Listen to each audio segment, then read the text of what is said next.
Una de las cosas desafiantes de la temporada navideña y una de las cosas desafiantes sobre la historia de Navidad es, de hecho, las historias de Navidad que se relacionan con el nacimiento de Jesús. Porque hay tanto de milagro, tanto asombroso, tanto que es realmente increíble al respecto y mucha gente simplemente no lo cree. Y entiendo eso. Y tal vez la idea es, pues tenían que inventar algo sobre el nacimiento de Jesús para darle credibilidad más adelante, ¿no? Pero tal vez de ahí venga todo eso. Pero es muy interesante porque Mateo nos da una versión del nacimiento de Cristo, Lucas también, pero Marcos y Juan ni siquiera lo mencionan. Así que antes de sumergirnos, solamente quiero decir una cosa sobre todo esto.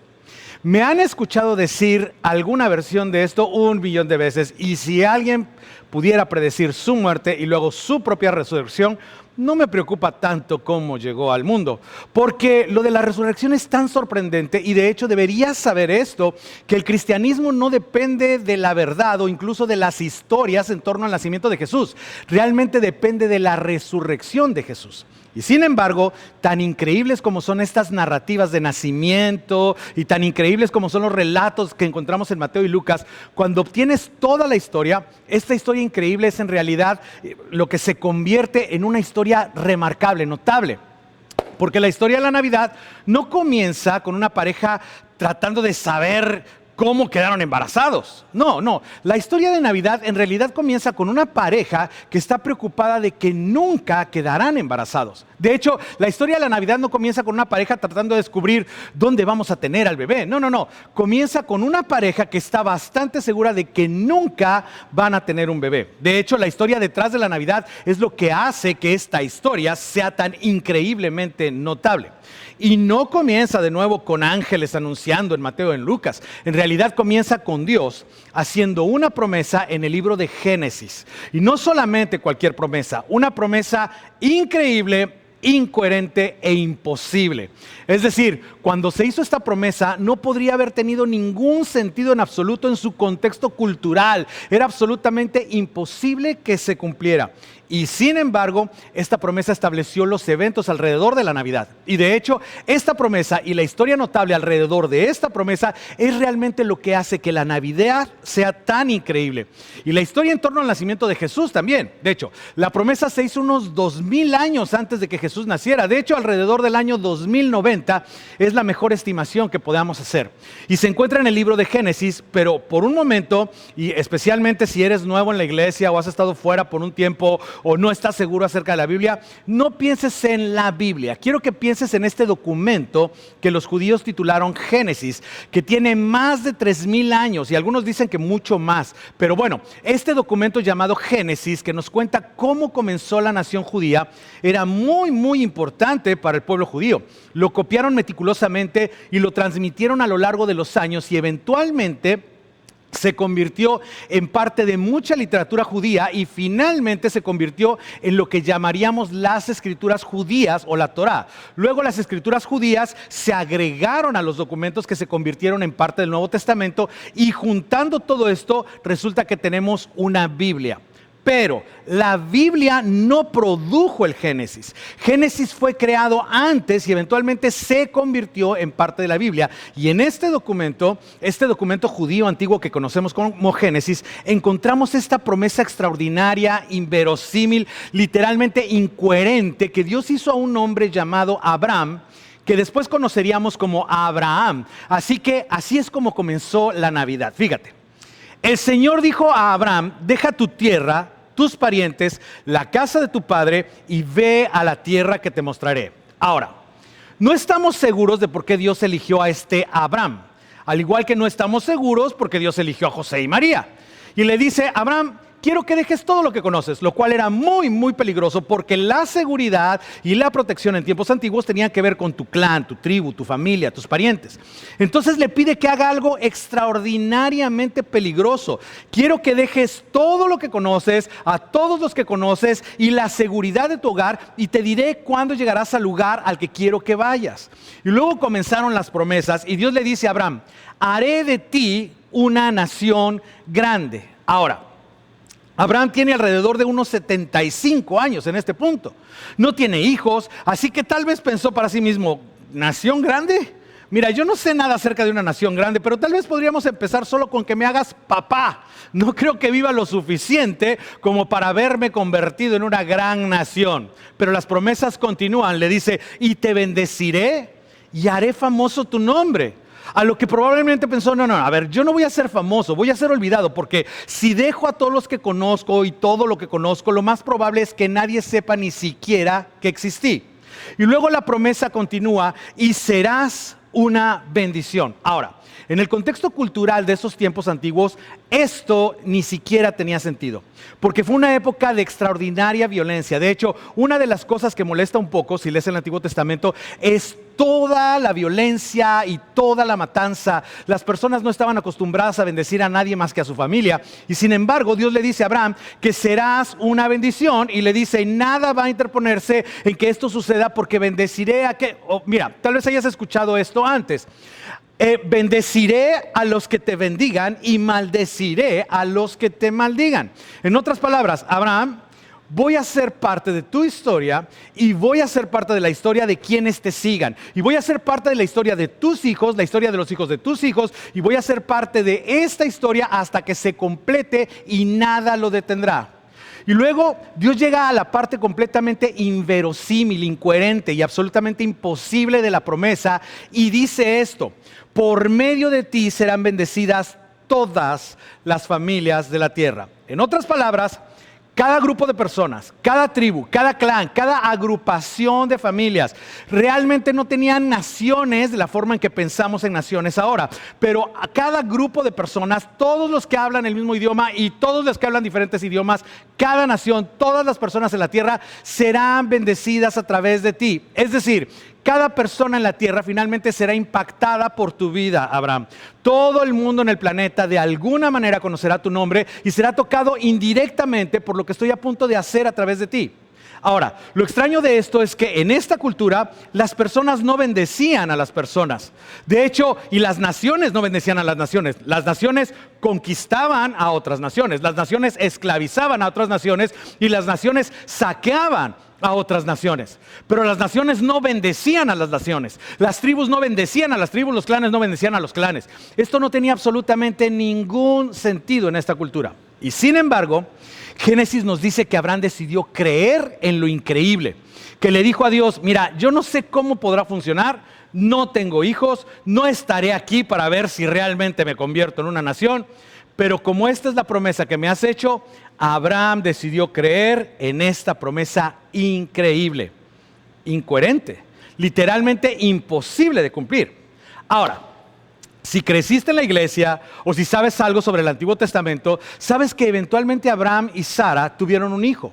Su nombre era Isaac, e Isaac tuvo un hijo. De hecho, vamos a poner aquí todo su árbol genealógico. Mira, Abraham tuvo a Isaac, e Isaac tuvo un hijo llamado Jacob. A ver, de hecho, Isaac tuvo dos hijos, Esaú y Jacob. Y Esaú era el hijo mayor. El nombre de Esaú debería estar aquí arriba, excepto que Jacob fue muy astuto. De hecho, en la Biblia hay tanta disfunción familiar y caos que deberías leer esa parte de la Biblia, porque te va a hacer sentir mejor sobre tus hijos, tus nietos, incluso sobre tus padres, incluso sobre tu adolescencia.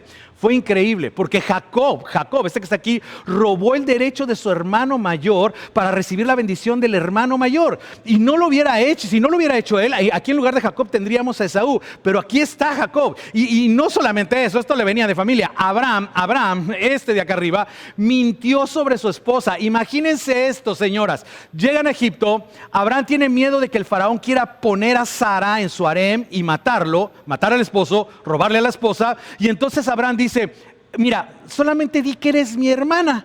Así que este es el tipo que Dios eligió para bendecir al mundo, ¿en serio? Mira, hay tanta disfunción, hay tanto caos en medio de todo esto. Pero bueno, entonces Jacob tiene 12 hijos y a 10 de estos hijos no les cae bien su hermano José. Ahí está José y no les caen bien, así que deciden tirarlo a un pozo y están tratando pues de saber qué es lo que van a hacer con él. Y están decidiendo, ¿lo matamos o lo vendemos? ¿Lo matamos o lo vendemos?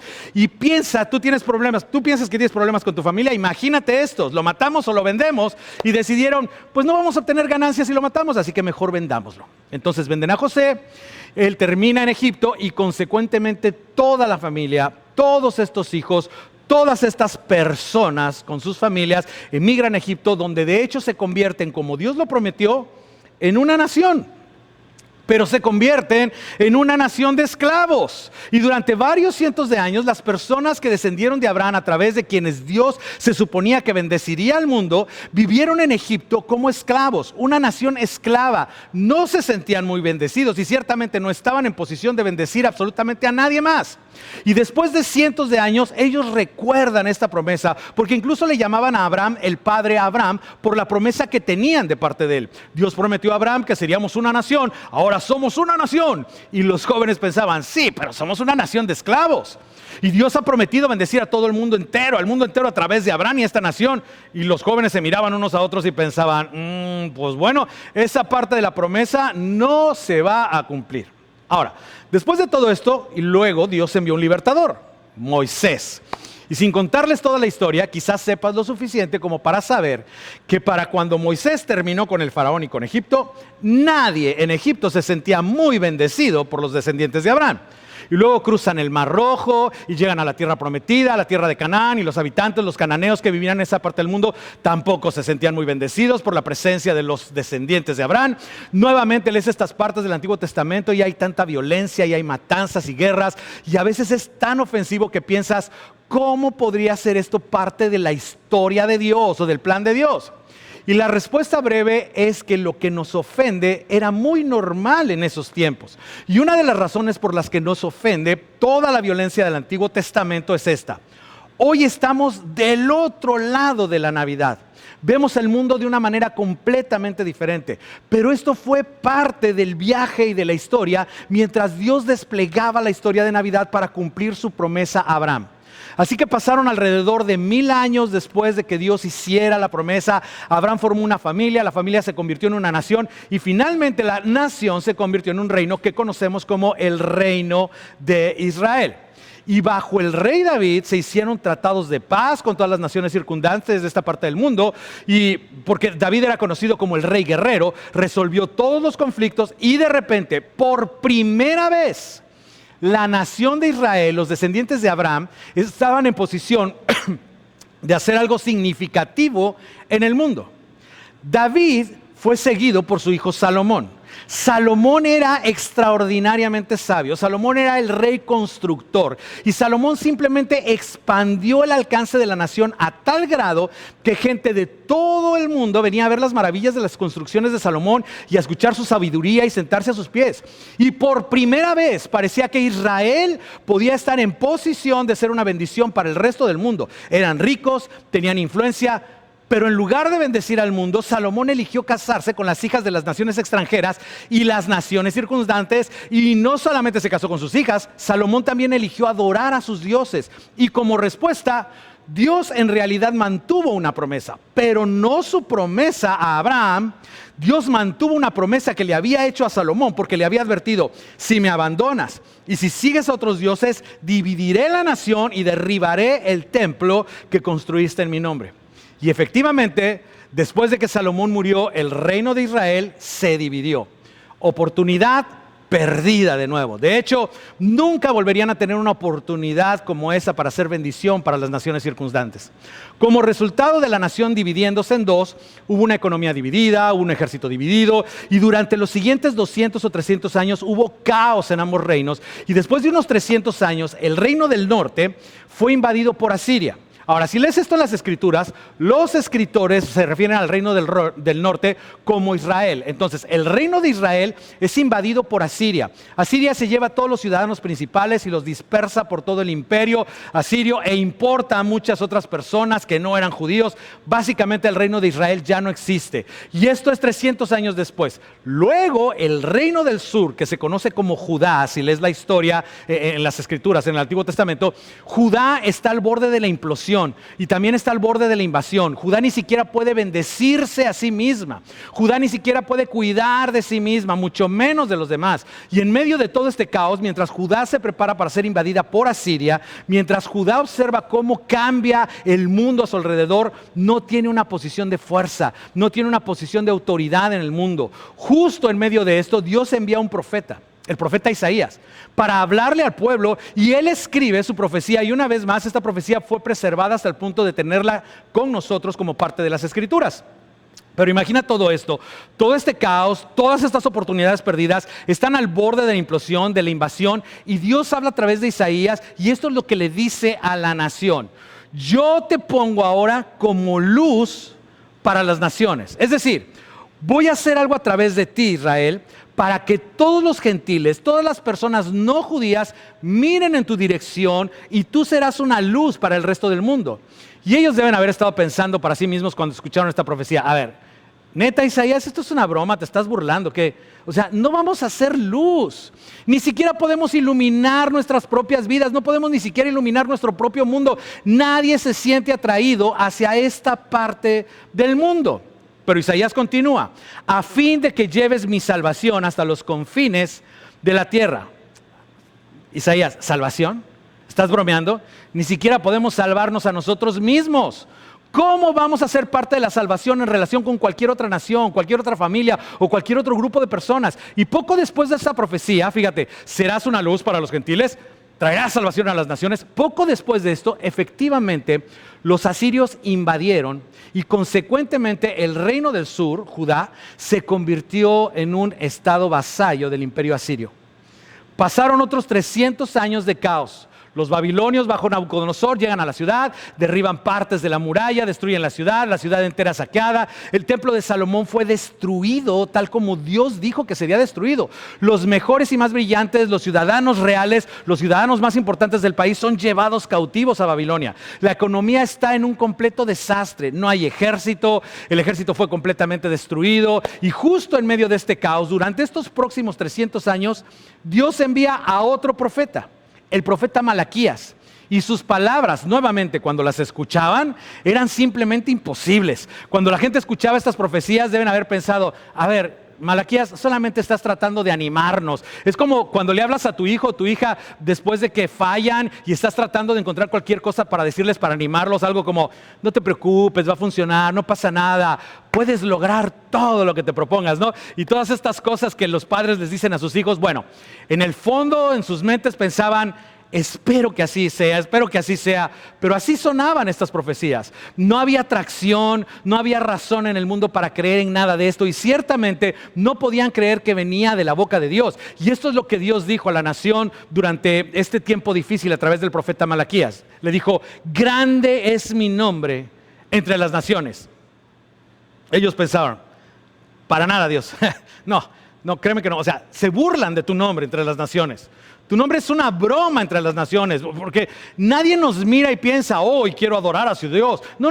Nuestro Dios, desde el punto de vista de las otras naciones, es patético. Nuestro Dios no puede cuidar a su propio pueblo. De ninguna manera en el mundo tu nombre será grande entre las naciones. No podemos alimentarnos a nosotros mismos, no podemos protegernos a nosotros mismos. Así que, por favor, a ver, ya párale con todas estas promesas vacías. La verdad es que nunca vamos a ser de bendición para ninguna otra nación. Y el nombre de nuestro Dios no va a ser conocido en las naciones. Tal vez el nombre de Zeus será grande. Y si lo hubieran sabido en ese momento, y abróchense los cinturones de seguridad, porque Alejandro Magno está a punto de unificar todas las ciudades griegas, y esencialmente se convertirá en el rey de Grecia y finalmente el rey de todas las otras principales naciones circundantes e influyentes en el mundo. Así que seguramente el nombre de Alejandro Magno será grande entre las naciones, pero no el nombre de nuestro Dios.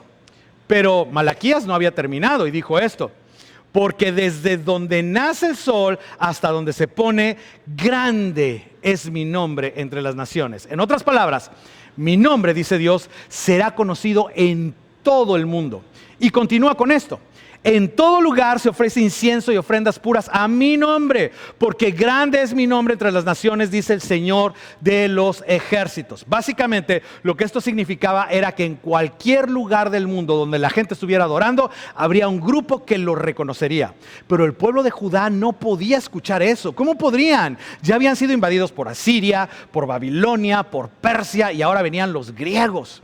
Y luego, para colmo de males, En el año 63 antes de Cristo, Roma envió a Pompeyo, a quien conoceríamos más tarde en la historia como Pompeyo el Grande, a la zona de Judá de Galilea. Conquistaría pueblo tras pueblo y terminaría fuera de los muros de Jerusalén. Derribaría los muros, conquistaría la ciudad, anexaría toda esa área, la República de Roma.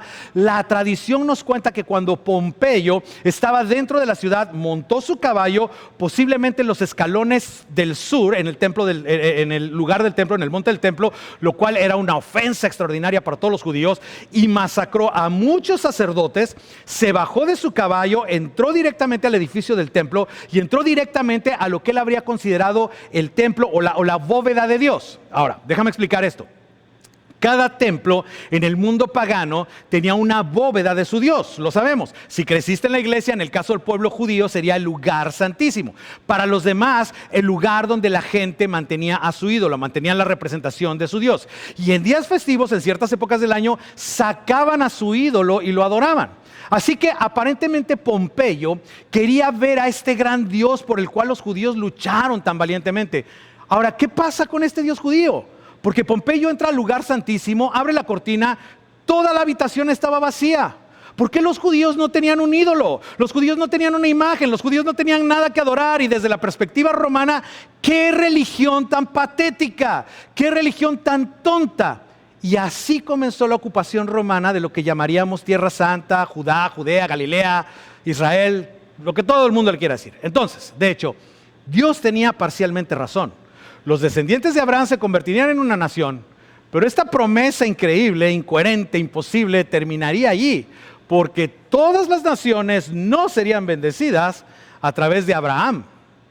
Israel no se convertiría en una luz para los gentiles y el Dios judío no sería adorado en todo el mundo. Tal vez Júpiter, pero Yahweh, porque a nadie le interesa un Dios que no puede cuidar de su propio pueblo. Y eso es lo que hace que la historia de la Navidad sea tan notable. Porque cuando las cosas eran tan desesperanzadoras como podrían serlo, cuando la promesa de Dios a Abraham estaba tan fuera de alcance como podría estarlo, algo sucedió. El apóstol Pablo, años después, mirando hacia atrás y juntando todas estas historias, lo escribió así: pero cuando se cumplió el plazo, en otras palabras, cuando Dios tenía todo exactamente como Él quería. Piénsalo, mira, piénsalo por favor. Un imperio en expansión, exportando una cultura griega y romana común y un idioma común. Un sistema de carreteras que no se parecía a nada que el mundo hubiera conocido. Un sistema portuario como nada que el mundo hubiera conocido, que conectaba todos los principales centros de población alrededor del borde del mar Mediterráneo. La paz en Roma, donde se había hecho la paz entre las naciones y tribus que habían estado en guerra durante generaciones. Cuando finalmente había todo un mecanismo, cuando finalmente había una manera para que Dios realmente llamara la atención sin divisiones del mundo y para exportar el mensaje que bendeciría finalmente a cada nación en el planeta. Cuando las cosas estaban exactamente como Dios las quería, cuando todos habían perdido la esperanza y nadie siquiera comenzaba a soñar que Dios cumpliría su promesa increíble, incoherente, imposible a Abraham, cuando nadie lo esperaba, Dios envió al ángel Gabriel a Nazaret, pueblo de Galilea, a visitar a una joven virgen comprometida para casarse con un hombre que se llamaba José, descendiente de David. La virgen se llamaba María. Y sabes que todo el mundo sabe el nombre de la virgen, ¿verdad? ¿Cómo pasó eso? Hoy, en este mes, en todo el mundo, la gente va a contar esta historia. ¿Y saben quién es María? ¿Cómo podría haber pasado esto? El ángel se acercó a ella y le dijo: te saludo, tú que has recibido el favor de Dios, el Señor está contigo. Ahora, nadie en esta parte del mundo sentía que Dios tuviera, o que estuviera Dios con ellos desde mucho tiempo. Fíjate, María, Dios te ha concedido su favor, le dijo el ángel. Quedarás embarazada y darás a luz un hijo y le pondrás por nombre Jesús. Él será un gran hombre y lo llamarán Hijo del Altísimo. Dios el Señor le dará el trono de David su padre y reinará sobre el pueblo de Jacob para siempre. Y luego, y aquí está lo que sella el asunto, y de nuevo, al igual que la promesa que Dios le hizo a Abraham, esto para María pudo haber sido y probablemente no tenía sentido en ningún punto, ningún sentido. pero le dijo, su reinado no tendrá fin. Así que al final, Dios cumplió su promesa completa a Abraham. Al final, Dios hizo exactamente lo que prometió a Abraham, que todas y cada una de las naciones del mundo serían bendecidas por medio de él. Israel sería de hecho una luz para los gentiles. Desde esta parte del mundo, Dios envió a su Hijo Jesús y a través de su vida, su enseñanza, su muerte, su resurrección, esta parte del mundo se ha convertido en una luz. Cada año, decenas de miles de personas de todo el mundo visitan esta parte del mundo, desde donde esta luz comenzó a brillar. De hecho, el pueblo judío se convirtió en una luz para los gentiles. La mayoría de ustedes que escuchan o ven esto son gentiles. ¿Y a quién adoramos? A un Salvador judío. Y de hecho, el Dios judío sería adorado en todo el mundo porque el Dios al que los cristianos adoran es el Dios de los judíos, el Dios de Abraham, el Dios de Isaac, el Dios de Jacob.